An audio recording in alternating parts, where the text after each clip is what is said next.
তোর বোন ব্রিটিশ মরিচটাকে ডেকে আন। সে কি পাতিল খালি হলে পরে খেতে আসবে? মীরা ফুলিয়ে শ্বাস ফেলে ত্যক্ত বিরক্ত হয়। তোর এত কি কাজ ওকে দিয়ে?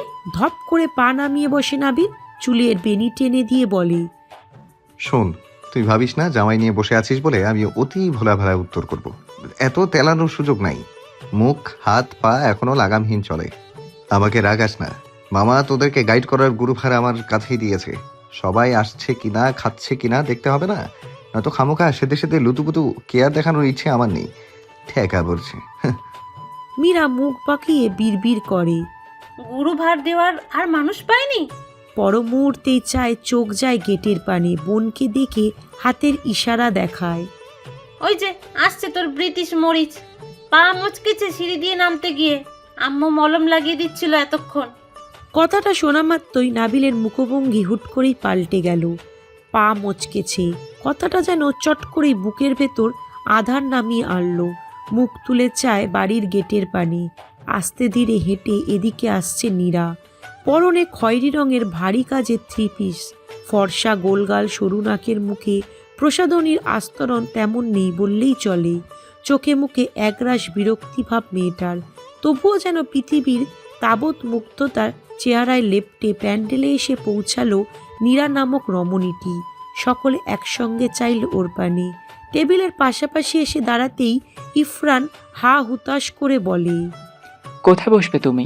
জায়গা নেই তো? নীরা চোখ বুলিয়ে চায় টেবিল জুড়ে। আসলেই কোনো চেয়ার খালি নেই। উঠে দাঁড়াতে দাঁড়াতে রাতুল বলল, আমি না হয় আব্বুদের সাথে খাবো, তুমি তোমার বোনের সাথে বসো নীরা। নিলয় বাধা দিয়ে বলে, তুমি বসো রাতুল, বাড়ির জামাই তুমি।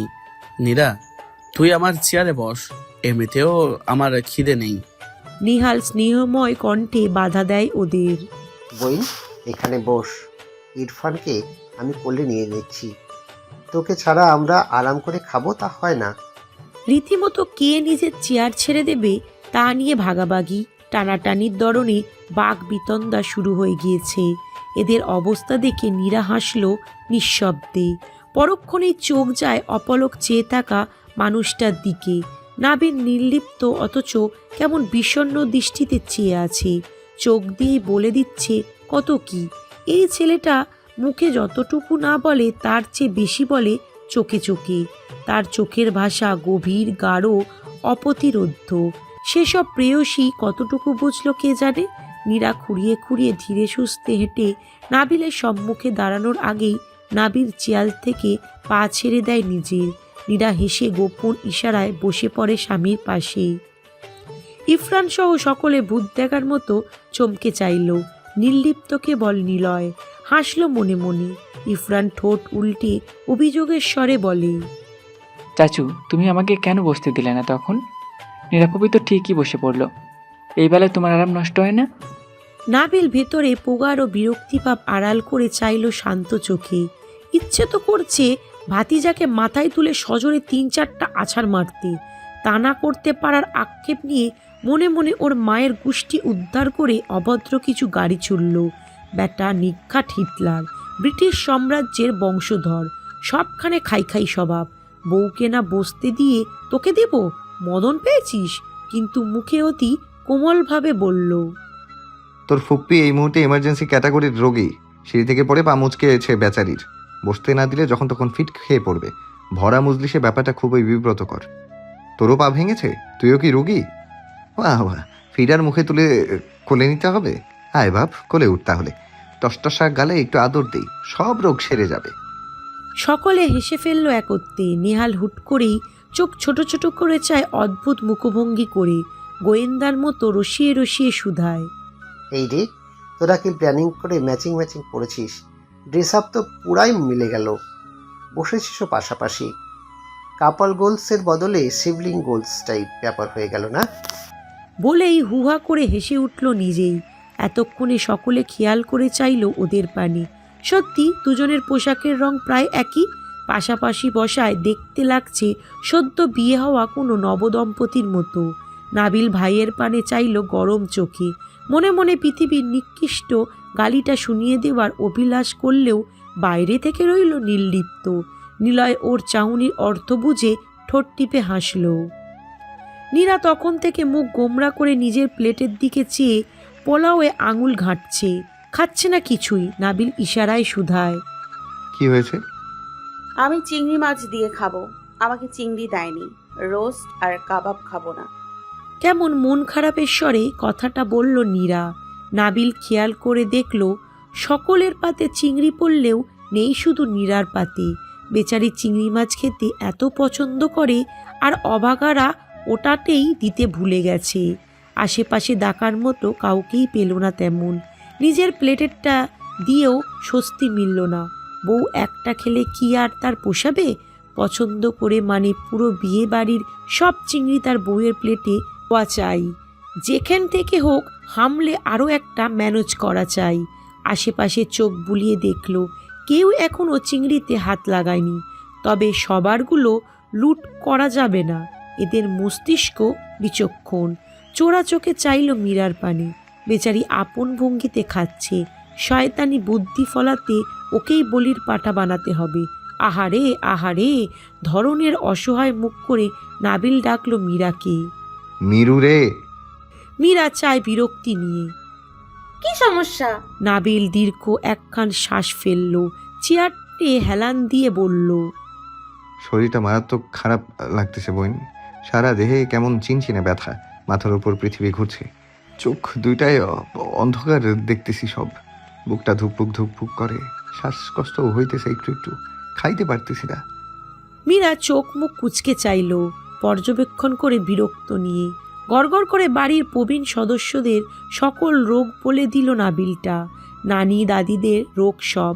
এত ধরনের সমস্যা দেখা দেওয়ার মতো নিষ্প্রাপ্ত দেখাচ্ছে না ওকে। তবুও দীর্ঘদিন ধরে জিম্মি করে রাখা ভুক্তভোগীর মতো অসহায় ধরন করে রেখেছে ছেলেটা মুখটা। মায়া হলো সহজ সরল মীরার। এই কয়েক মিনিটের মধ্যে কি হলো তোর আবার? জ্বর জ্বর লাগছে, রুচি হচ্ছে না খেতে।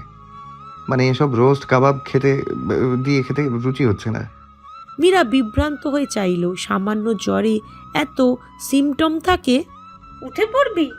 নাবিল কিছুক্ষণ অপলক চেয়ে থেকে হতাশ শ্বাস ফেলল। ইচ্ছে করছে ঠাটিয়ে একটা চল লাগাতে।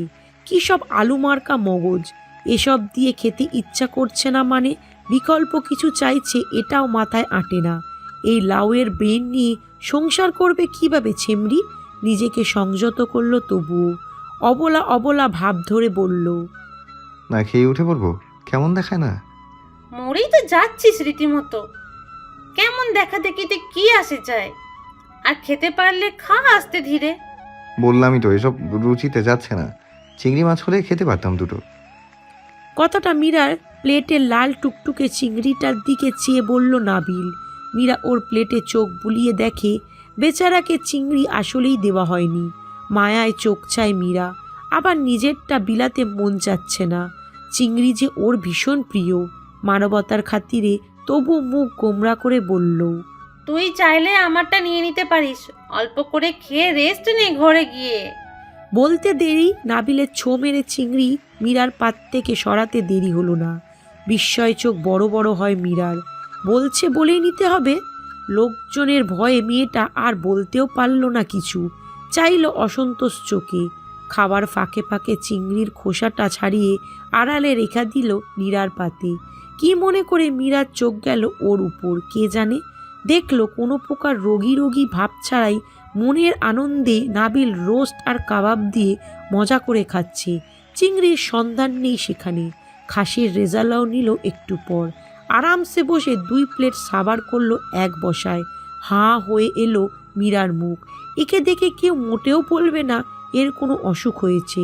মীরা দাঁতে দাঁত পিষে রসিয়ে রসিয়ে বলল, কি রে হারামি, তোর না মুখে রুচি নাই? রাক্ষসের মতো 2 প্লেট হজম করলি কেমনে?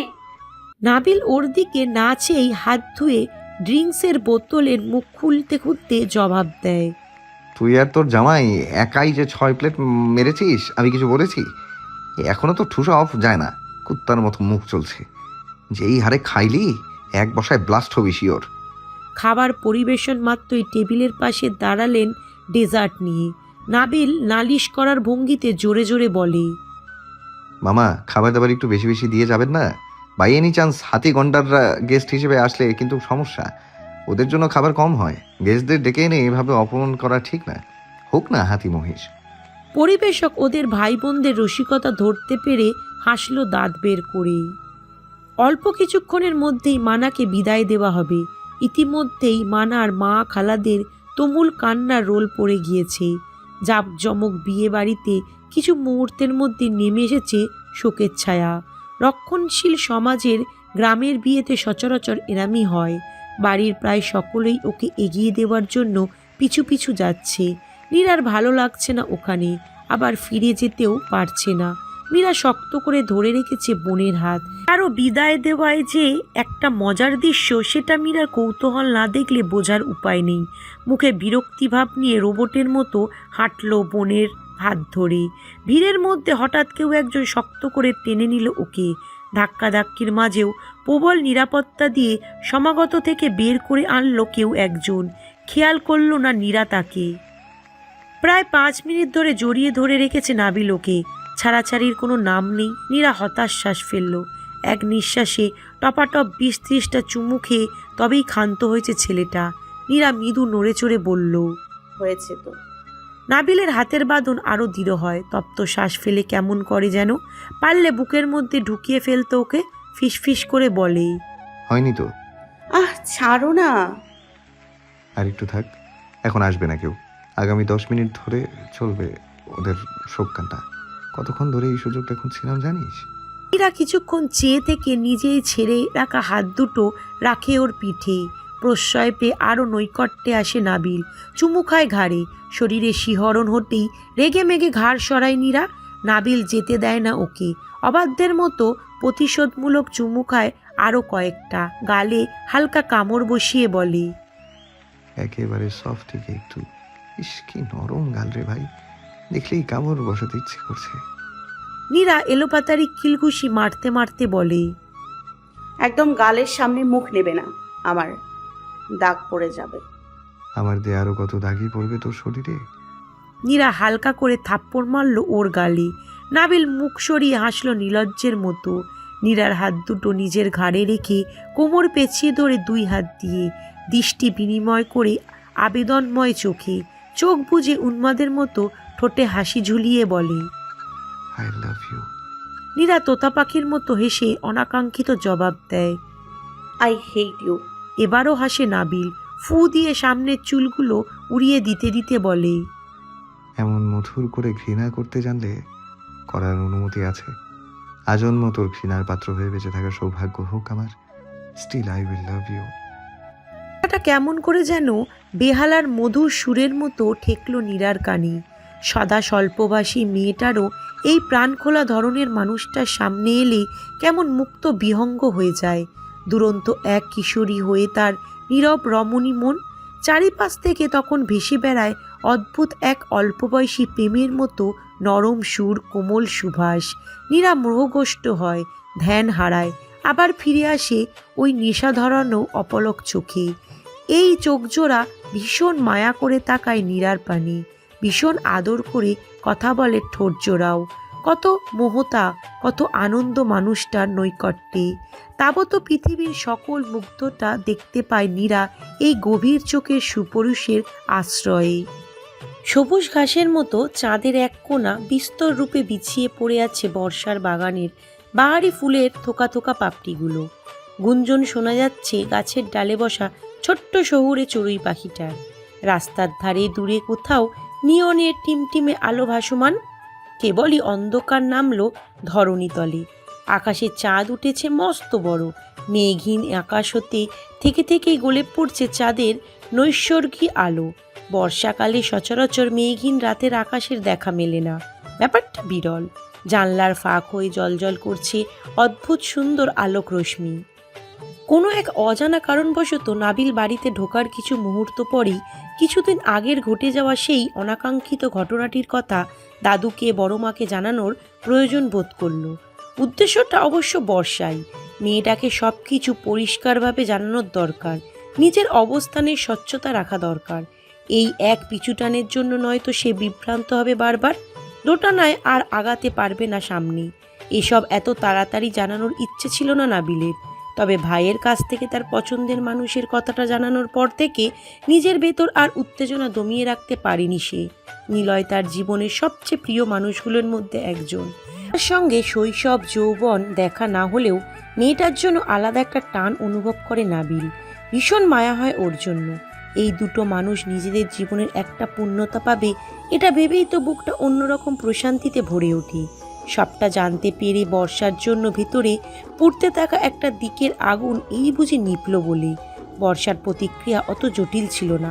নাবিল ওর চোখ পড়েছে, মেয়েটা স্বাভাবিক আছে, মুখে প্রকাশ না করলেও কেবল একজন মানুষই ওদের বিয়ের খবরটা শুনে অসন্তুষ্ট, বড় মা। হয়তো মনে মনে তিনি নাবিলকে বর্ষার সঙ্গেই কল্পনা করেছিলেন, ওর সঙ্গে বিয়ে দেওয়ার আশা বেঁধেছিলেন নিজের মেয়েরূপী বর্ষাকে নিয়ে। বন্ধুত্বের দায়বদ্ধতা থেকে রাতারাতিতে নিলয়ের ডাককে উপাখ্যান করতে পারেনি বর্ষা। অবশ্য নিজেও আসতে চেয়েছে নিলয়ের তাকে আর জ্যোৎস্নাকে নিয়ে আড্ডা দেওয়ার খায়েশ মেটাতে। বর্ষা বেশ কিছুক্ষণ চুপচাপ থেকে আড়ালে চাইল পাশে থাকা প্রশস্ত পুরুষ অবয়টির দিকে। লম্বা শ্যামবর্ণের সুঠাম দেহের অধিকারী এই নির্ভীক মানুষটার জন্য ইদানিং একটু বেশি অস্বস্তি আরক্ত ধরনের অনুভূতি উকিঝুঁকি মারে মনের এক কোণে। আজকের ব্যাপারটা তাই নেহাতি বিস্ময়কর লেগেছে। লোকটা যে সত্যি সত্যি বাড়ি পর্যন্ত আসতে সক্ষম হবে ভাবেনি সে। রীতিমতো জলজ্যান্ত নিলয়কে সামনে দেখে লজ্জায় কেঁপেছে মেয়েটা। নিলয় তাকায় ওর পানি, চুলে ব্ল্যাক ব্রাশ করতে করতে বলে, অস্বস্তি কাটিয়ে আজকে আদতেও কথা বলতে পারবো তো আমরা? তোমার অবস্থা দেখে আমার কিন্তু অসম্ভব হাসি পাচ্ছে, নিজেকে অপরাধীও লাগছে। বর্ষা ধ্যান ভাঙিয়ে চায় আরক্তভাবে লুকিয়ে, হাসে স্মিত। মেয়েটা আবারও খানিক বিভ্রান্ত হয়, অনেকটা শ্বাস টেনে চলে যায় আর এক ভাবনায়। আচ্ছা, এত বড় সত্য জানার পরও এতটা স্বাভাবিক কি করে লাগতে পারে বর্ষার? নাবিল ভাই বিবাহিত, সে ভালোবেসে বিয়ে করেছে নীরাকে, এখন থেকে দম্পতি। এই তেতো সত্যটা জানার পরেও বর্ষার উচাটন লাগছে না, ধ্বংস হচ্ছে না সে। ওদের দুজনের চোখে দুজনের জন্য অসম্ভব প্রেম দেখা যায়। বর্ষার চোখে কি দেখা যায় না তা? তার ভালোবাসাটা তবে কেমন ছিল? নিষ্ঠুর, নির্লিপ্ত হবে হয়তো। এই যে বর্ষা জানতো সে নাবিলকে ভালোবাসে, তবে তার পাশে অন্য নারীকে বৈধ রূপে দেখার পরেও কেন বুকের ভেতরটা তোলপাড় হচ্ছে না? কেন রক্তশূন্য হলো না আজ? স্নায়ুদের মরণ হওয়ার কথা ছিল তো, হওয়া উচিত। এমন হিংস্র সত্য জানার পর তার তো বিধ্বস্ত হয়ে মাটিতে লুটিয়ে পড়ার কথা ছিল। তবে ছিল বুকের মধ্যে সুউচ্চ কয়েকশো ইমারত ধসে পড়ার, বুকের ভেতরটা ছিন্ন ভিন্ন হওয়ার কথা ছিল। কই, কিছুই তো হলো না। কেন হলো না? কাউকে ভালোবাসলে দুমড়ে মুচড়ে ভেঙে যেতে হয়, তবে সে কেন স্থির রইল এখনো? কিসের বলে? তবে কিসে আবেগহীন? তার ভালোবাসায় কোনো স্বচ্ছতা ছিল না, যেমনটা আছে নীরার ভালোবাসায়, যে টানে নাবিল ভাই সেদিন ওকে প্রত্যাখ্যান করেছিল। নিলয়ের দৃষ্টি আকর্ষণসূচক কাশিতে সম্বিত ফিরল বর্ষার। একধানে কিছুক্ষণ চেয়ে থেকে অপ্রস্তুত হয়ে মেয়েটা বলে, আপনি আসলেই মাঝে মধ্যে ভীষণ অদ্ভুতভাবে চমকে দেন আমাকে। পরিচয়ের শুরু থেকে এই অবস্থা। এই বাসে হুট করে চলে আসছেন 2 ভার্সিটির সামনে। আজ আসবেন, আগে কেন জানালেন না? নিলয় হাসলো মাথা নুয়ে। মেয়েটা আসলেই অবাক হয়েছে বেশ। জানলাম তো। এরকম জানানো তো রোজই জানান। আপনি খুব খারাপ একটা লোক। সত্যি সত্যি আসবেন জানলে বড় মা একটু প্রিপারেশন নিতে পারতো। বড় মা প্রিপারেশন নিতে পারতো নাকি? তুমি বিপদে ফেললাম না তো? ধুর, সবসময় ফার্স্ট যেমন হয়। আপনি কাজটা আসলেই খারাপ করছেন। ডোন্ট ওয়ারি, খোঁটা দিব না। অত পোলাও কোরমা খাওয়াতে হবে না, ডিম ভাজিতেই রাজি। ও রসিকতা ধরতে পেরে হাসলো বর্ষা। কি ভেবে হঠাৎ শুধায়, নাবিল ভাইয়ার বিয়েটা আমার কাছে কেমন অদ্ভুত লাগছে। ওরা তো বিয়ে করবে না বলে বিয়ে থেকে পালিয়েছিল সেদিন। তাহলে? গাল ফুলিয়ে শ্বাস ফেলে কৌতুক করে হাসে নিলয়, বলে, এদের কথা আর বলো না। এরা দুটো হচ্ছে জল জ্যান্ত সার্কাস। যখন যেটা যেভাবে করতে মন চাইবে সেভাবেই করে। মানে আপাতত বাদ দাও। এতটুকু জেনে রাখো, এদের লাইলি মজনু ধরনের পিড়িত থেকেই ঘটনা বিয়ে পর্যন্ত গড়িয়েছে। কয়েকদিনের প্রেম, তবে একেবারে খাঁটি। এ পর্যায়ে দুজনেই হেসে দেয়। ভেতরে ভেতরে কিছু হিংসে অবশ্য হচ্ছিল বর্ষার, তবে সেটাও অতি সামান্য, জ্বলে যাওয়ার মতো না। মাঘের সপ্ত বিকেলের মতো বেশ কিছুক্ষণ পিনপতন নীরবতা। এই নীরবতা ভেঙে হুট করেই এক অনাকাঙ্ক্ষিত প্রশ্ন করে বসে নিলয়, রীতিমতো ঘাবড়ে দেবার মতো প্রশ্ন। বিয়ে নিয়ে কি প্ল্যান তোমার? বর্ষা কিছুটা বিভ্রান্ত হয়ে তাকায়। নিলয়ের প্রতিক্রিয়া স্বাভাবিক। ফ্যান বলতে? হাসে নিলয়। এই যে কবে বিয়ে করে কার সাথে করবে, বাসা থেকে এই বিয়েতে কোনো প্রেশার পাও কিনা?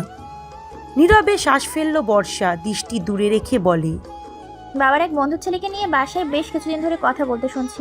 যদিও আমার এসবে কান দেওয়ার দরকার নেই, ওরা আমার অমতে আগাবে বলে মনে হয় না। তো তোমার মতটা কি? হুট করেই একটা মৃদু হাওয়া এসে লাগলো মুখে। কি বিষণ্ণ এক হাওয়া। সেই হাওয়ার সঙ্গে কণ্ঠ মিলিয়ে বর্ষা জবাব দেয়, আপাতত একাই থাকতে চাই, সময় দরকার আমার। ওই লোক নাকি বিয়ে করে কানাডা নিয়ে যাবে আমাকে। চিনা নেই জানা নেই, একটা মানুষকে হোচ করে বিয়ে করে দেশ ছাড়বো? ব্যাপারটা অদ্ভুত না? মাথা ঝাঁকায় নিলয়, সুধায়, তোমার বাবার কি কানাডিয়ান ছেলে খুব পছন্দ? আই মিন মেয়ের জামাই হিসেবে? বর্ষা শান্ত চোখে চায় এক পলক। কি যেন একটা খুঁজে পায় নিলয়ের কথার গোপনে। লোকটার আবেদনময়ী শব্দগুলো কিছু একটার ইঙ্গিত দিচ্ছে, খুব সূক্ষ্ম কিছু একটার। মেয়েটা চোখ নামায়। কোনো এক অজানা অনুভূতির জোরেই কিছুটা ভীত হয়, আরক্ত হয় সে। সর্বাঙ্গে অদ্ভুত ভয় ভয় অস্বস্তি জন্মায়। দাদা ভাইয়ের ঘরের আটপৌড়ে কাঠের বড় দোল্লাটায় হাত পা ছড়িয়ে দায়সারা ভঙ্গিতে আটশোয়া হয়ে বসে আছে নাবিল। শুয়ে থেকেও শরীর স্থির থাকছে না তার। মুখ চলছে একটা স্ট্রবেরি ফ্লেভারে চুইংগামের সাথে, সাগরের ক্রিকেট বলটা হাতে। আপাতত এটাই তার বিনোদনের একমাত্র মাধ্যম। দাদাজানের জ্ঞান সবাই বিশেষ কান দেবার প্রয়োজন বোধ করল না। মনোযোগ দেওয়ার মতো ভদ্রটা লোক সে নয়। তবুও এক প্রকর চাইল মহা অলস ভঙ্গিতে ওদের পানি। নীরার মাথায় হাত বুলিয়ে সধ্যেও দাদামশাই। নাত বউয়ের সাথে রাজ্যের আলাপ জুড়েছেন তিনি। হেসে কত কত অতীতের গল্প শোনাচ্ছেন। দাদির গল্প, 60 বছরের সংসারের গল্প, নবীন থেকে প্রবীণ হওয়ার প্রমোশনের গল্প, আরও কত কি। নাবিল হতাশ শ্বাস ফেলে আপন কাজে মত্ত হয় ফের সে। বলটাকে চোখের সম্মুখে নিয়ে ঘুরিয়ে ঘুরিয়ে দেখল কিছুক্ষণ। তারপর প্রস্তুত হলো সেটা দেয়ালে মারতে। শক্ত দেয়ালে আঘাত লেগে বারবার সেটা তারই কাছে ফিরে আসছে আবার। এমনিই চলছে শেষ 1 ঘন্টা ধরে। দাদাজানের সামনে ওর এহেম বালক সুলভ খাপছাড় আচরণে বিরক্ত হয়ে ক্ষণে ক্ষণে চোখ রাঙিয়ে তাকাচ্ছে নীরা। কিন্তু এই ছেলে সে সবে পরোয়া করলে তো?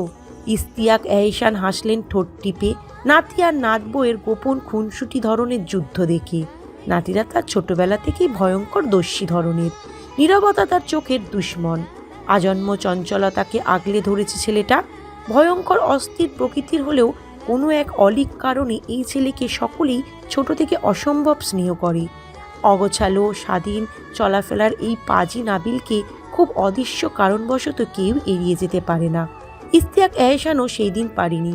ভেতরের শক্ত ক্ষোভের প্রাচীরটা সেই দিনই ভেঙে চৌচির হয়ে গিয়েছিল। জন্মের দিন নাতিটার মুখ দেখে গম্ভীর মানুষটাও হার মেনেছিলেন ছেলেটার কাছে। ততদিনে ছেলে তার নিজের জীবন সংসার নিজেই গুছিয়ে নিয়েছে, আর ফেরার প্রয়োজন বোধ করল না। আলাপচারিতার এক পর্যায়ে আলমারি থেকে একটা ছোট্ট কাঠের অলংকারের বাক্স বের করলেন তিনি। এর দৃশ্য প্রত্যাশিত। বাক্সের রহস্য উন্মোচন হওয়ার আগেই নাবিল তীক্ষ্ণ চোখে এক পলক পেলব মুখের মেয়েটির পানে চেয়ে শান্ত স্বরে দাদার উদ্দেশ্যে বলে, দাদির জন্য তোমার মায়া দেওয়া কম, তাই তার অতি মূল্যবান শেষ স্মৃতিগুলো তুমি আরেকজনকে দিয়ে দিতে দুবার ভাবছো না। তা আমি জানি তোমার ভালোবাসা একেবারেই নেই তোমার বউয়ের প্রতি। আমি কিন্তু আবার এত দিলদরিয়া লোক না, ভেবে চিনতে দিবে। কারণ এইসব জিনিস প্রজন্ম থেকে প্রজন্ম বয়ে বেড়ানোর মতো মহামানব হওয়ার ইচ্ছে আমার নেই। এই প্রাচীন ন্যাকামের ধারের কাছেও আমি নেই। আমার বইয়ের জিনিস আমি আর কাউকে দিচ্ছি না। এসবের মালিকানা শুধু তারই। দেখা গেল বৃদ্ধ বয়সে টাকা পয়সা কমে আসলে তখন ছেলেমেয়েদের ওপর নির্ভর হয়ে থাকতে হচ্ছে। সব তাদের দিয়ে নিঃস্ব হয়ে আমার বউকে আমি পরনির্ভরশীল করে রাখতে চাই না। তার চেয়ে বরং এসব বিক্রি করে শেষ বয়সে দুজন মিলে মালদ্বীপ একটু ঘুরে আসবো। বৃদ্ধ বয়সে হানিমুন, সেটাই কাজের কাজ হবে। অন্তত জীবনে আর কোনো অপূর্ণতা রইল না, যেমনটা তোমার আর দাদির ছিল। আজন্ম সন্তান আর সংসার নিয়ে পড়ে থাকলে হয় না। নিজেরও একটা অস্থির কোয়ালিটি লাইফ থাকা চাই দাদু। নীরা ফের চাইল চোখ রাঙিয়ে। ছেলেটার লাগামহীন কথাবার্তার মাত্রা ছাড়াচ্ছে দিন দিন। ইস্তিয়াক এহসান হাসলেন মিটিমিটি। নাথ বউয়ের হাতে স্বর্ণের বালা দুটো পরিয়ে দিতে দিতে বলেন, তোর শাশুড়ির পড়ার কথা ছিল এই অবশিষ্ট বালাজোড়া। নাবিলের দাদি তার জন্য রেখেছিল, তার সৌভাগ্য হয়নি, তাই তাকে বঞ্চিত করলাম। পরক্ষণেই আবারও হাত বুলালেন মাথায়, কেমন মায়া করে এক ফোঁটা অশ্রু বিসর্জন করে বললেন, তোর বাপকে নিয়ে ভয় পাস না বোন, জয়নাল মানুষটা অত খারাপ না। আর দাদু বাইচা থাকতে এমনিতেই কেউ আলাদা করতে পারবে না। আর বেশি দিন পরের বাড়িতে থাকতে কাম নাই, দেখি আমি কি করা যায়। নাবিল শান্ত চোখে চাইল, হাই তুলল মৃদুমন্দ হেসে, আর চোখে নীরাকে চায় এক পলক। দুজনের চারজোড়া গভীর চোখ, অল্প স্বল্প লাজুকতা আর পূর্ণতার আনন্দ। নীরা নিজের কোমল হাতে ওনার চোখ মুছিয়ে দিল, হেসে বলল, আপনি এখন থেকে আমাদের সাথে ঢাকায় থাকবেন দাদু। এখানে আর থাকতে হবে না, অনেক থেকেছেন বড় দুই ছেলের ছায়ায়। আমরা আর থাকতে দিচ্ছি না আপনাকে। আপনার শাসন স্নেহ থেকে আমাদের বঞ্চিত করবেন না। আর বাকিটা জীবন ছোট ছেলের বাড়িতে কাটাতে হবে। শেষ বয়সে আপনার সেবা যত্ন না করতে পারলে আমরা বেঁচে থেকেও স্বস্তি পাবো না। না করবেন না দয়া করে। হাসলেন তিনি, দীর্ঘশ্বাস ফেলে বললেন, তোর শ্বশুর দেশের বাড়ি ফিরে নিজ থেকে যতদিন যা নিয়ে যেতে চাই, আমি কোথাও যাচ্ছি না। তোর অভিমান ধরতে পারে নাবিল, বলল না কিছুই। বাবা ছেলের এই গোপন মান অভিমান নতুন নয়, দুজন দুজনকে অসম্ভব ভালোবাসে মনে করে। তবে প্রতিবার বাবার জেদের কাছে হেরে যায় তার সহজ সরল দাদুটা। উঠে দাঁড়ায় সে, নীরার দিকে আড়ালে এক পলক চেয়ে নাবিল হাই তুলে অলস ভঙ্গিতে দরজার দিকে পা বাড়াতে বাড়াতে হাওয়ায় বলে, ঘুম পেয়েছে আমার, গেলাম। জি ছেলের ইশারা ধরতে পেরে নীরার অসম্ভব রাগ হলো। বেহালাজ লোক, এমন একটা ভাব ধরেছে যেন সবসময় বউকে নিয়ে একই রুমে থেকে অভ্যস্ত সে। আজ নতুন করে অনিয়ম হচ্ছে, স্বাভাবিক সম্পর্কের মতো অধিকার খুব। মেয়েটা কণ্ঠে আগুন ঝেড়ে বলল, ঘুম পেলে ঘুমাও, আমি বর্ষার সাথে ঘুমাচ্ছি। নাবিল থম মেরে দাঁড়িয়ে ঘাড় ঘুরিয়ে চায় হতাশা নিয়ে। এক পলক দাদুর দিকে চেয়ে আবার নীরার দিকে কঠিন দৃষ্টি ফেলে থমথমে গলায় বলে, আমার ব্ল্যাক শার্টটা আয়রন করে দিয়ে যায় এক্ষুনি। হুকুম দেখো ছেলে। নীরা নাচে নির্লিপ্ত স্বরে জবাব দেয়, এই মুহূর্ত ওটা আয়রন করার কোনো প্রয়োজনীয়তা দেখছি না। যখন লাগবে করে দিব, 5 মিনিটের ব্যাপার। এখন না করলে মহাভারত অশুদ্ধ হয়ে যাচ্ছে না। দৃঢ় বালক সুলভ রাগ অভিমান মুখে তার। নীরা সেদিকে চাওয়ার প্রয়োজন বোধ করল না। প্রেয়সীর এহম নিষ্ঠুর অবহেলার ভেতরটা দপদপ করে জ্বলছে নাবিলের। ক্ষোভের পাহাড় জমেছে মস্তিষ্কে। বাঁকা চোখে শেষবারের মতো চেয়ে গম্ভীর মুখে প্রস্থান নিল দাদুর ঘর থেকে। রাত বাড়ার সঙ্গে সঙ্গে পাল্লা দিয়ে বেড়েছে তুমুল বৃষ্টি। পরিষ্কার জ্যোৎস্নার আকাশ ভেঙে হুট করেই মাঝরাত্রিতে নামল বর্ষণ। অঝরে প্রকৃতি ভারী করা বৃষ্টির সাথে গগন কাঁপানো বাজ পড়ার শব্দ। ধূপধাপ আওয়াজে ঘুমের ঘরেই খানিকটা নড়ে চড়ে উঠল নাবিল। গায়ের উপর কাঁথার উষ্ণতা অনুভব হতেই চোখ মিলল পিটপিট করে। বিদ্যুৎ বিচ্ছিন্নতার দরুন ঘরের টিমটিমে ডিম লাইটেও আলো নেই। ঘুটঘুটে অন্ধকারেও কাঁচের জানলা ভেদ করে খানিক পরপর আকাশের যে ঝলকানো আলো পড়ছে তা দিয়ে আবিষ্কার করা গেল একটা পিলব মুখের রমণীর উপস্থিতি। বারান্দার দরজা মেলে তাতে মাথা ঠেকিয়ে দাঁড়িয়ে আছে অলস ভঙ্গিতে মেয়েটা। শো শো শব্দ করে বইছে এলোমেলো দিকের হাড় কাঁপানো বাতাস।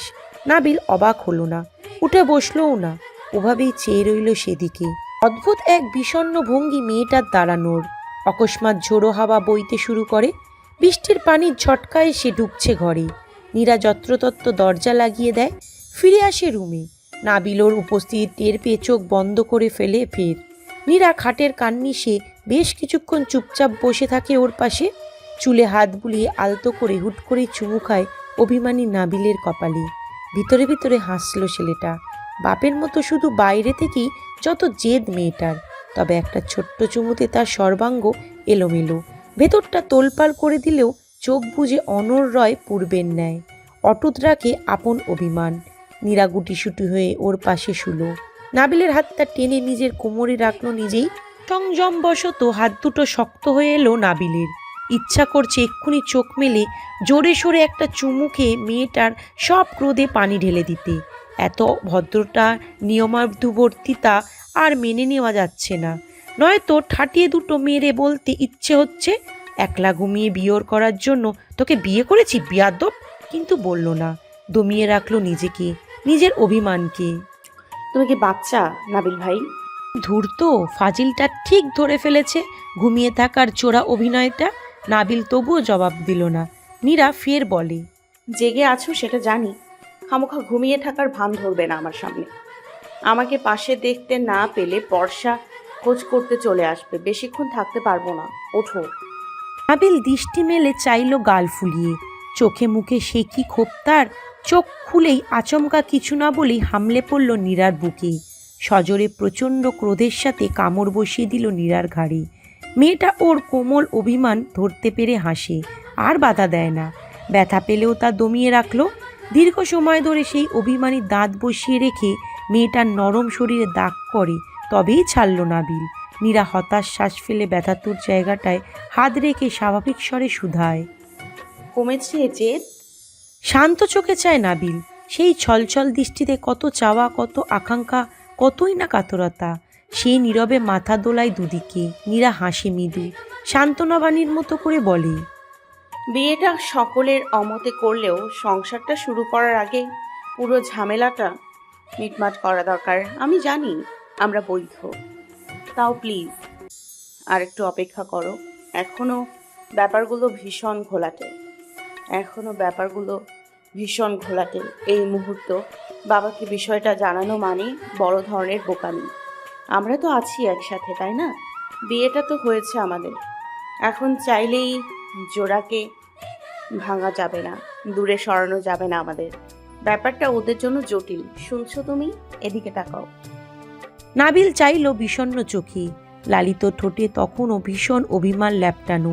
নীরা ওর শক্তপোক্ত হাতটা টেনে নিজের বুকের কাছে আনে, নরম হয়ে বলে, চিন্তা করো না, সব ঠিক হয়ে যাবে খুব শীঘ্রই। আর কত শীঘ্রই? তুই বুঝতে পারছিস না আমি মরে যাচ্ছি তোকে ছাড়া নীরা। মৃদু আওয়াজ করে হেসে ফেলল নীরা। একটু চেয়ে চোখ বুজে আবারও হাসে। ওর গালে হাত বুলিয়ে বলে, তুমি আর কত অত্যাচার করবে আমাকে নাবিল ভাই? কি বা বয়স আমার? এই অল্প বয়সে আমার বালক সুলভ দায়িত্ব সামলাতে সামলাতে জীবনটা প্রবীণ করে ফেলছি। কোথায় যাব আমি এই ছেলেকে নিয়ে? এই বাচ্চা ছেলেটাকে কি করে বিয়ে করে ফেললাম সেটাও ভেবে পাই না আমি। কি হবে আমার মাবুদ? অসম্ভব জ্বালায় এই ছেলে আমাকে। ধীরে ধীরে অভিমান মুছে হাসির রেখা ফুটে ওঠে নাবিলের লালিত্য ঠোঁটে। অবুজ কণ্ঠে মেকি রাগ ঝেড়ে বলে, তুই একটা নিকৃষ্ট বউ। ঠিক আছে, আমি একটা নিকৃষ্ট বউ। নাবিল এহসানের নিকৃষ্ট বউ আমি। নাবিল কোমরে হাত বুলিয়ে বলে, অভিশাপ দিলাম, তোর একসাথে 6টা বাচ্চা হবে। এদের যন্ত্রণায় তুই অতিষ্ঠ হয়ে যাবি। পোকার মতো কিলবিল করবে তোর জীবনে ওরা। আমাকে শাস্তি দেওয়ার সদবোধ মোটেও ভালো হতে যাচ্ছে না। বিদ্যুৎ ফিরে এসেছে। ডিম লাইটের আলো পড়ছে ঘরে। আলোর সঙ্গে পাল্লা দিয়ে শব্দ করে হেসে ফেলল নীরা। বলল, মাত্র 6টা? ব্যাপারটা তবে আসলেই খুব হতাশাজনক। 6টা বাচ্চা দিয়ে কি হবে? আমি তো চাই 12টা হোক।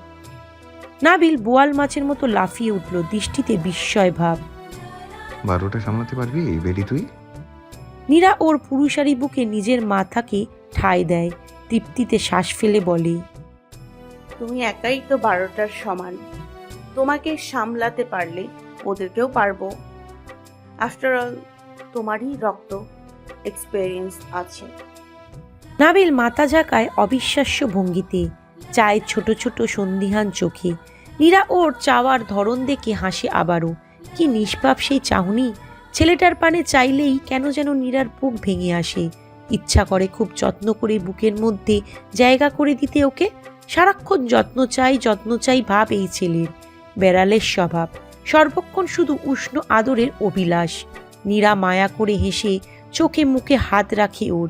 প্রেয়সীর নরম স্পর্শের প্রশ্রয়ে চোখ বোঝে নাবিল। নীরা বারবার তাকায়। লোকটার ঝিলের মতো গভীর চোখ জোড়ায় কি বিস্ময়কর মায়া ঢেলে দিয়েছেন বিধাতা নিজে হাতে।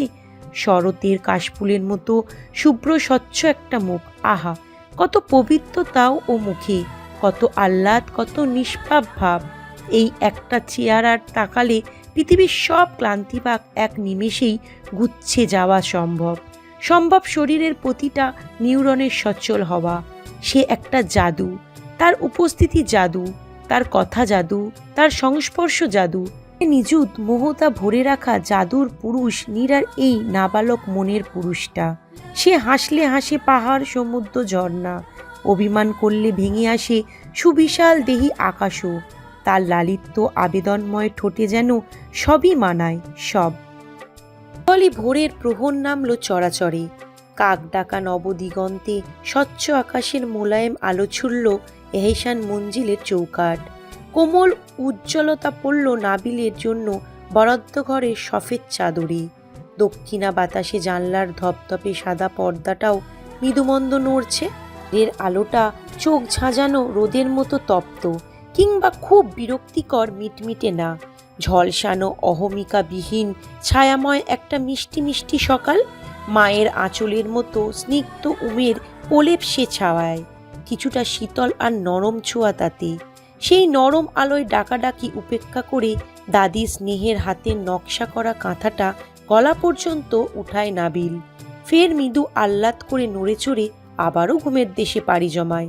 কিছুক্ষণ পর এপাশে ফেরে আবার, সঙ্গিনীর মতো করে বুকে জড়িয়ে ধরে পলিয়েস্টারের ফাইবারে তৈরি নতুন তুলতুলে সাদা কোলবালিশটাকে। উস্কো খুস্কো চুলগুলো কপাল অব্দি লেপ্তে আছে পরম অবলীলায়। রাতে বৃষ্টি হওয়ায় আজকের ঘুমটা ভীষণ উষ্ণ উষ্ণ হয়েছে তার। এই প্রলম্বিত ঘুমকে বাগড়া দিতে কিছু একটা শেষ 5 মিনিট ধরে বিরক্ত করছে তাকে। কানে ফোনের ঘ্যানঘ্যানারি রিংটোনের শব্দ আসছে তখন থেকে, অসহ্য আওয়াজ। নাবিল সেটা স্বপ্ন আর ভ্রম ভেবে উপেক্ষা করলো পুরোপুরি। এই মধুর ঘুম কিছুতেই ভাঙানো যাবে না। নো। মুখে বিরক্তিসূচক শব্দ তুলে অবহেলার শ্বাস ফেলে এড়িয়ে গেল তা। যেমনটা আমরা উপেক্ষা করে থাকি প্রাইমারি স্কুলে সকাল 8টায় মা নামক অ্যালার্মটাকে। তারপরের দৃশ্য অপ্রত্যাশিত। এলোপাতাড়ি ধাক্কাধাক্কি আর ডাকাডাকির শব্দ শোনা যাচ্ছে। ধূপধাপ আওয়াজ। কড়া নিরাপত্তায় থাকা বাড়িটার ডাকাত পড়ল নাকি চোর? ভাঙচুর ধরনের বিদঘুটে শব্দ থামাথামি নামই নিচ্ছে না। রীতিমতো ভূমিকম্পের মতো হৃদয় কাঁপানো ঝাঁকুনি দিয়ে উঠল তার ঘুমন্ত শরীরটা। উত্তেজনায় এক লাফে উঠে বসল। হতবিহ্বল হওয়ার মতো ঘটনা। পরিস্থিতি বুঝতে ভ্রু কুঁচকে কিছুক্ষণ চেয়ে রইল দরজার পানে। ধ্যান ভাঙিনি তখনও, তবে বাইরের অবস্থা বেগতিক। আর কিছুক্ষণ বসে থাকলে দরজা ভেঙে চৌচির হতে বেশিক্ষণ লাগবে না। দরজা মেলতেই 4 জোড়া থমথমে আধার করা চোখের মালিকদের দেখে নিজের চোখ ছোট ছোট করে চাইল নাবিল। নীরার দিকে দৃষ্টি নিবদ্ধ হতেই আবিষ্কার করল মেয়েটার চোখ ছলছল করছে। আবেগঘন পানিতে টইটুম্বুর হয়ে আসা টানা টানা চোখ ভেঙে যেন এক্ষুনি সমুদ্রের ঢেউ নেমে আসবে। স্বপ্ন বলে তা পুরোদমে উপেক্ষা করল। অলস ভঙ্গিতে আড়মোড়া ভেঙে হাই তুলতে তুলতে বলল, চোরের গাট্টি ওধাগার, স্বপ্নেও স্বস্তি দিবি না একরত্তি। বেহুদাই বেশ বেমলাচ্ছিস কেন? কি করেছি আমি? রাগে চিন্তায় দপদপ করছে নীরার চোখ। নাবিলের কথাগুলো আগুনে ঘি ঢালার মতো কাজ করলো। নাবিল সেসব পরোয়া না করে 2 হাত ছড়িয়ে ব্যায়াম করার ভঙ্গি করে। পাশে তাকাতেই তাৎক্ষণিক দাবাং মার্কা একটা চর বসে গেল বেচারার অপস্থিত গালে। তখনই বিভ্রমে ছেলেটা, বিস্ময়ে চোখ চড়ক গাছ। থতমত খেয়ে গেল রীতিমতো। হচ্ছেটা কি? স্বপ্নের মধ্যে সামনে দাঁড়ানো এই দুটোকে জিনে ধরল না তো? অবাস্তব জগতেও চরটা এত শক্তপোক্তভাবে লাগলো কিভাবে? আশ্চর্য। নাবিল মুখে বিরক্তিসূচক আওয়াজ করে গাল ডলতে ডলতে বলে, হোয়াটস রং উইথ ইউ ব্রো? স্বপ্নে কেউ এত জোরে চর মারে? ধুর, ব্যথায় জান যাইতেছে। বড় ভাই হয়ে কি কিডনি কিনে নিয়েছো?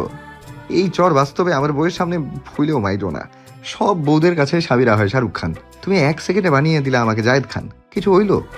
নিলয় ওর কথার প্রত্যুত্তর না করে ঘরে ঢুকে বিছানায় হাতড়ে ফোনটা টেনে আনলো। মিসড কল লিস্ট বের করে ওর চোখ বরাবর ধরে শুধালো, কয়টা ফোন দিলাম তোকে? নেশা করে ঘুমিয়েছিস নাকি হারামি? খালামণির ফোনটা পর্যন্ত তুলছিস না। আর 1 মিনিট দেরি করলে তোকে জীবিত কবর দিতাম, দরজা ভেঙে কসম। নাবিল কোনো প্রকার গুরুতর প্রতিক্রিয়া ছাড়া কিছুক্ষণ ভ্যাবলার মতো চেয়ে রইল দুজনের পানে। বিভ্রান্তের মতো চোখ কপাল কুঁচকে আবারও পুরোটা ঘরে চোখ বোলাতে বোলাতে বলে, ইজ দ্যাট রিয়েল? মানে আমি সত্যি সত্যি থাপ্পড়টা বাস্তবে খেলাম? হোয়াট দ্য, এই ব্রিটিশ বউ একটা চিমটি কাট আস্তে করে, সব কিছু কেমন চান্দির উপর দিয়ে যাচ্ছে। Pinch me first. নিলয় ফোঁস করতে করতে চাইল, চোখে রক্ত জমেছে রাগে, হতাশ শ্বাস ফেলে বলল, রেডিও, ঢাকায় ফিরছে এক্ষুনি। না, এত যুক্তিসঙ্গত কথাবার্তা তো স্বপ্নে হয় না। স্বপ্নে হয় মাথা পাগল টাইপ আলাপ। স্বপ্নতে সচরাচর ঘটনার কোনো ধারাবাহিকতা থাকে না। উগান্ডা থেকে ম্যালোলিয়া চলে যাওয়ার মতো অদ্ভুত অদ্ভুত ঘটনাই ঘটে। ডিভানের উপর পড়ে থাকা আলগোছে শার্টটা গায়ে দিতে দিতে নাবিল পুনরায় ফিরে চায়। চোখ ছোট ছোট করে সন্ধিয়ান হয়ে শুধায়, কনটেক্সট কি? কট খেয়েছিস? সে তো রোজই খাই, কোনো না কোনোভাবে। আজ এত বিশেষ খাতির কেন? আজকেরটা ভিন্ন, বিয়ের কাবিন নামা সহ সাংঘাতিকভাবে কট। শেষের কথাটা বেশ স্বাভাবিক স্বরে বলল নিলয়। কথাটা শোনো মাত্রই বৈদ্যুতিক ঝটকা খাওয়ার মতো করে চোখ বড় বড় করে নীরার পানে চাইল নাবিল। বেচারি দীর্ঘ একখান চিন্তিত শ্বাস ফেলে মাথায় হাত দিয়ে খাটের এক কোণায় বসে পড়ল। মাথা কাজ করছে না, প্রেশারটা কমেছে টেনশনে। আর একটাও গাঁজাখড়ি কথা না বলে জলদি রেডি হ, বাড়িতে ভূমিকম্প হচ্ছে। নীরার দোষ নেই, ওকে ধমকাবি না। বেচারি সেফ জোনেই রেখেছিল কাগজটা। মামি ঘর গোছাতে গিয়ে কিভাবে হাতে পেয়েছে কে জানে। এই মা জাতিদের নিয়ে বিপদের শেষ নেই। এদের সামনে পেছনে মিলিয়ে সদা চার চোখ সচল থাকে। নিস্তব্ধ বাকরুদ্ধ পরিবেশে আকবারই একটা কথা বলার সাহস হলো না কারো। চিন্তায় রাহেল আর প্রেশারটা বোধহয় বাড়ছে। ক্ষণে ক্ষণে আঁচল দিয়ে কপালের ঘাম মুছছেন তিনি। আমিনা বেগম নির্বাক বসে রইলেন নিষ্প্রাণ একটা দেহের মতো। বোঝাই যাচ্ছে মেয়ের এহেন অদ্ভুত কাজে তাকে বেশ চিন্তায় ফেলেছে। মামা আসলে জয়নাল শিকদার হাত দিয়ে থামিয়ে দিলেন নিলয়কে। চোখে মুখে অসম্ভব শান্ত ক্রোধ। কাবিননামার সাক্ষীর স্বাক্ষরে নিলয়ের নাম দেখে এই ছেলের উপর আর সবচেয়ে বেশি রাগ তার। তিনি অত্যন্ত গম্ভীর অথচ ক্ষীণস্বরে বোনের পানে চেয়ে বললেন, তোর ছেলের বউকে নিয়ে যা রাহেলা, ওকে আমার চোখের সামনে থেকে সরা। অচেনা লাগছে এই মেয়েকে আমার। বাবার দুপা আষ্টে পিষ্টে জড়িয়ে নীলা তখনও কেঁদে চলেছে নিঃস্বর মতো। মেয়েটার চোখের পানি আজ একরত্তিও টনক নড়াতে পারছে না জয়নাল শিকদারের পাথুরে মনের। সে ব্যথা তিনি বয়ে বেড়াচ্ছেন। এই ব্যথার নিকট মেয়েটার সামান্য কান্না কিছুই না। পৃথিবীর মাটি থেকে সকল বিশ্বাস আস্থা উঠে গেছে আজ। না থাকা সত্ত্বেও এই দুই মেয়েকে নিয়ে তিনি কখনোই অসন্তুষ্ট ছিলেন না। আদরের দুই মেয়েকে তিনি ছেলে না থাকার সেই অসন্তোষের জায়গাটাও দেখায়নি কখনো। নিজেদের বৃদ্ধ বয়স এড়িয়ে সর্বদা মেয়েদেরকে ভালো রাখার উদ্দেশ্যে দিবারাত্রি এক করেছেন। লোকের কথা শুনেছেন, তবুও দমে যাননি। অথচ আজ এই কাল দিনে এসে জানালেন তার মেয়েদের তো এই অভাগা বাবার প্রয়োজন ফুরিয়েছে। ওরা এখন বুঝতার। নীরা আহত দেহটা নিয়ে পড়ে রইল বাবার পায়ের কাছে। চোখের বর্ষা মুছে বলল, আমাকে ক্ষমা করে দাও বাবা। তুমি তো চেয়েছিলে নাবিল ভাইয়ের সাথে আমার বিয়ে হোক, তখন না হয়ে এখন হলো। প্লিজ মেনে নাও আমাদের বাবা, মেরে ফেলো না হয় আমাকে। মৃদু তাচ্ছিল্য করে হাসলেন জয়নাল শিকদার। রুষ্ট স্বরে বললেন, জীবনটা কি কোনোভাবে সিনেমা ভেবে বসে আছিস রে মা? তোরা যা করছিস সেসব শুনতেও হাস্যকর লাগছে। যার সাথে আমি নিজে পছন্দ করে বিয়ে দিতে চাইলাম তার সঙ্গে এই বাড়ি ছাড়লি বিয়ে করবি না বলে। ফিরে এসে তবে সেখানেই কেন যেতে চাইছিস? যদি এমনই করবি তবে সেদিন কেন চলে গেলি? মাস না পেরোতে একই পারে হোঁচট খেলি। তো কেন এত নাটকীয়তা? তুই তো একবারও ভাবিসনি তোর বাপের কথা। আমার তো তোদের ছাড়া কেউ নেই। কেউ একজন তোদের ছায়া দিয়ে আজন্ম আগলে রেখেছে। তার কথা তো তুই একটুও ভাবলি না। কিসের হেতুতে? পিলের আত্মবিশ্বাসে কোনো হেলদোল নেই।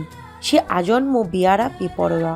বিন্দুমাত্র ভয় সংকোচ দেখা গেল না তার প্রতিক্রিয়ায়। আশেপাশের সকল সংকটপন্ন পরিস্থিতি উপেক্ষা করে নির্লিপ্ত ভঙ্গিতে সে কেবল চেয়ে রয় ছলছল চোখের প্রেয়সীর পানে।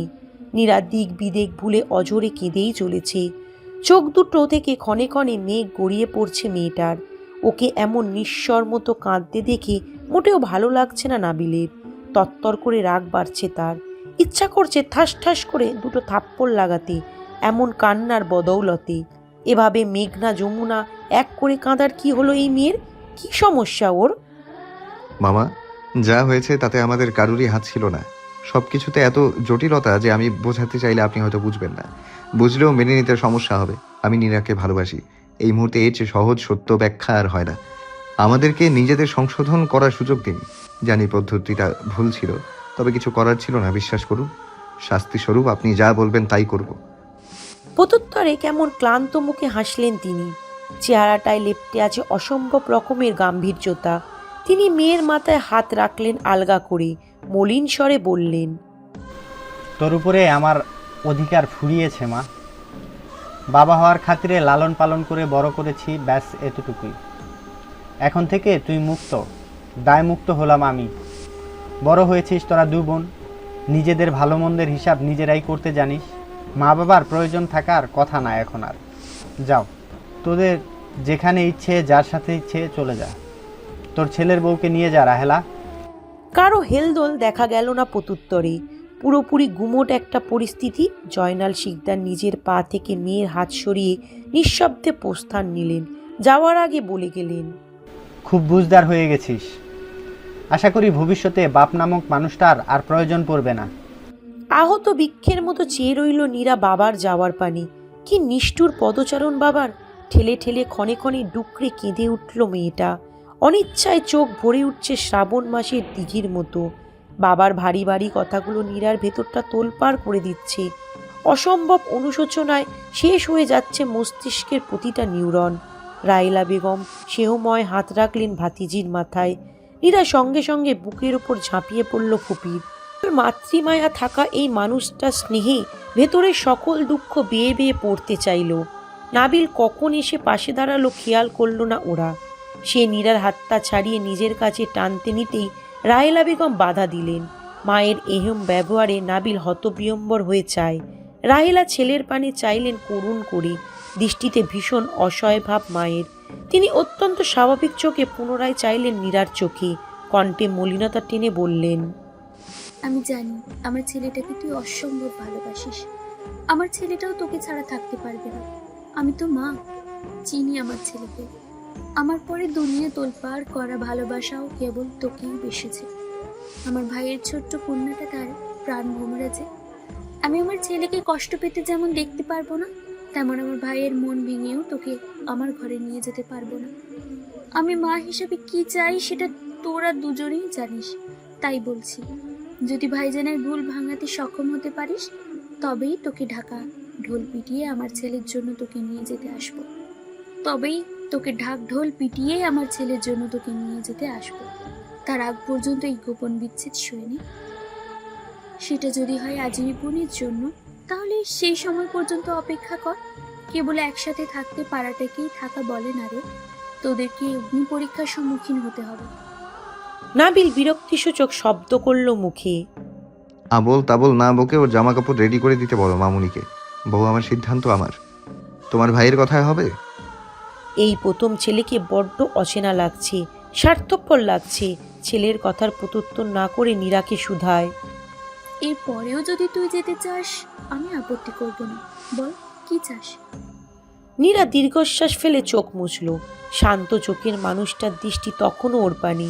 সে দৃঢ় বিশ্বাসী, প্রেয়সী মহা দুর্যোগের দিনেও অতি আনন্দের সহিত তারই সঙ্গে থাকার অভিলাষ জানাবে। তবে প্রকৃতির বোধহয় তার এমন কাল্পনিক অহমিকা ভালো লাগলো না। মহাবিশ্বের এহেম তাচ্ছিল্য এড়িয়ে নাবিল চায় নীরার পানে। হাত বাড়ায় পরম আত্মপ্রত্যয় নিয়ে। নীরার চোখে চোখ রাখে। ফোলা ফোলা গম্ভীর চোখে আজ কেবলই তীব্র অনুশোচনা দেখতে পায় নাবিল।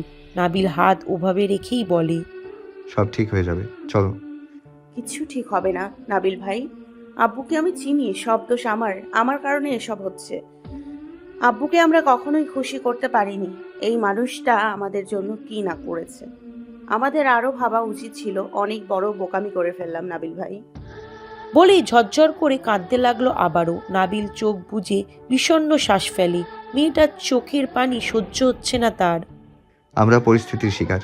আর কোনো দোষ নেই তোর, আমি সামলে নিব পরে সব। প্লিজ আমাকে হতাশ করিস না, এভাবে কাঁদবি না নীরা, চল। নীরা মাথা নুইয়ে বলে, আমি অপেক্ষা করব তোমার জন্য। ভালোবাসো তো? পরীক্ষা দাও। কিসের অপেক্ষা? কোনো অপেক্ষা লাগবে না আমার, তুই চুপচাপ চল আমার সাথে। স্বেচ্ছায় না গেলে কোলে উঠাতেও দুবার ভাববো না। যাব না আমি। আব্বুকে এভাবে কাঁদিয়ে আমি ভালো থাকবো না ও বাড়িতে, প্লিজ। বলেই বিধ্বস্ত হয়ে বসে পড়ল খাটে। নাবিল অগ্নি চোখে চেয়ে রইল কিছুক্ষণ, পরক্ষণেই মাকে ইশারা করে ওদেরকে একটু সময় দিতে। ছেলের ইশারা ধরতে পেরে আপত্তি থাকা সত্ত্বেও তিনি বাইরে যান। যায় নিলয়, আমিনাও। নাবিল ধীর পায়ে পাশে বসে ওর, নিজের পুরুষালী হাতে চোখ মুছায় নীরার, মাথাটা বুকে ঠেকিয়ে বলে, খারাপ সময় মানুষের মন সবসময় এক থাকে না পাখি। মামার এমন প্রতিক্রিয়া দেখানোটা অস্বাভাবিক না? তাই বলে আমরা দূরে সরে যাব? আমরা নিজেদের কষ্ট দিব? এদিকে তাকা, আমি আছি না। কিসের এত ভয় তোর? সব একসাথে ঠিক করব আমরা। আমাদের তো একসাথে থেকে বেঁচে থাকার কথা ছিল। বাবা মারা কখনো সন্তানদের উপর রেগে বেশি দিন থাকতে পারে না, চল। নীরা পাথরের মতো দাঁড়িয়ে রয়, যার অর্থ সে যাবে না। নাবিল গাড় ফুরিয়ে শ্বাস ফেলে হাত দিয়ে কপাল ঘষল। আমার রাগ বাড়ছে, আমাকে রাগাতে খুব ভালো লাগছে তোর। নীরা চায় আহত দৃষ্টিতে, হিচকি তুলে বলে, আমি অপেক্ষা করব। কিন্তু আমি পারবো না। দূরে থেকেও তো ভালোবাসা যায়। দূরে থেকে যেভাবে ভালোবাসতে হয় আমি সেই ভালোবাসার সিলেবাস শেষ করিনি। অপরিপক্ক প্রেম শিখেছি, ও ভালোবাসায় আমার পোষাবে না। নীরা কথা বাড়ায় না, শেষবারের মতো অদ্ভুত এক দীর্ঘশ্বাস ফেলে বলে, প্রতিদিন যতবার নিঃশ্বাস ফেলবে ততবারই যেন শ্বাস প্রশ্বাসের ওই হিস হিসে আওয়াজের সঙ্গে নীরা নামক রমণীর নামটা বেলি ফুলের সুগন্ধের মতো ভেসে আসে। এভাবে মনে করো ভালোবাসো। আমি তোমার এই গভীর মনে করাটুকু কিশোরী বয়সের নরম প্রেমের মতো করে হৃদয়ে পুষে রাখবো। অনুভব করে নিব কাছে আসার সময়ে কেউ দূরে থেকেও আমাকে ভালোবাসছে, ছায়া দিচ্ছে। কেউ তুমুল মন খারাপের রাতে উষ্ণ হাতের ছোঁয়া লাগিয়ে বলছে, এভাবেও ভালোবাসা চায়, এভাবেও ভালোবাসা চায়। অলস বিকেল। জিম থেকে এসে কেবলই ডিভানে হেলান দিয়ে বসল নিলয়। ফোন হাতে নিয়ে ঘাটাঘাটি করলো কিছুক্ষণ। একঘেয়ে আর পানসেটে লাগছে দেশের দিনগুলো ইদানিং। ভালো লাগছে না এখানে আর। প্রবল শূন্যতা ক্রমক্রমেই আঁকড়ে ধরতে চাইছে তাকে। নিলয় ফেসবুক নিউজ ফিডে ঢুকতেই একটা পোস্ট নজরে পড়ে। অল্প কিছুক্ষণ আগের শেয়ার করা পোস্ট, কোনো একটা লেকের পাড়ে হলদেটে বিকেলবেলার ছবি। পোস্টটা বর্ষার করা। ক্যাপশনে আবার সে বেশ আবেগ আপ্লুত হয়ে ইংরাজি গুটি গুটি অক্ষরে লিখেছে, This place reminds me of all the behind place movie and a special one. ক্যাপশনটা পরপর মন দিয়ে কয়েকবার পড়ল নিলয়। রহস্য উদ্ঘাটন করতে চাইল এই স্পেশাল ওয়ানের ঘটনাটাকে। পরক্ষণেই নেটফ্লিক্স ঘেঁটে উল্লিখিত মুভিটা দেখতে বসে পড়ল সে। রহস্যের খোলসা এখানেই। মুভিটার সারমর্ম কিছুটা এমন, ভায়োলেন্ট মার্কি এবং থিওডোর ফিঞ্চ দুজন ভিন্ন ধরনের মানুষ, যারা মানসিকভাবে নানা সংগ্রামের মধ্যে দিয়ে যাচ্ছে। ভায়োলেন্ট তার বোনের মৃত্যু কাটিয়ে উঠতে পারছে না, আর ফিঞ্চ নিজের ভেতরের অন্ধকারের সঙ্গে প্রতিনিয়ত লড়ছে। একদিন এক অদ্ভুত ঘটনার মাধ্যমে তাদের দেখা হয়। ফিঞ্চ ভায়োলেটকে একটা সেতুর ধারে আত্মহত্যা করতে যাওয়ার অবস্থায় দেখতে পায় এবং তাকে বাঁচায়। এখান থেকে শুরু হয় তাদের বন্ধুত্ব এবং পরে প্রেমের সম্পর্ক। তারা উপলব্ধি করে তাদের মানসিকতা ভিন্ন হলেও নিয়তি বোধহয় একই। একসাথে ইন্ডিয়ানা রাজ্যের বিভিন্ন স্থান ঘুরে দেখার মাধ্যমে তাদের সম্পর্ক গাঢ় হয়।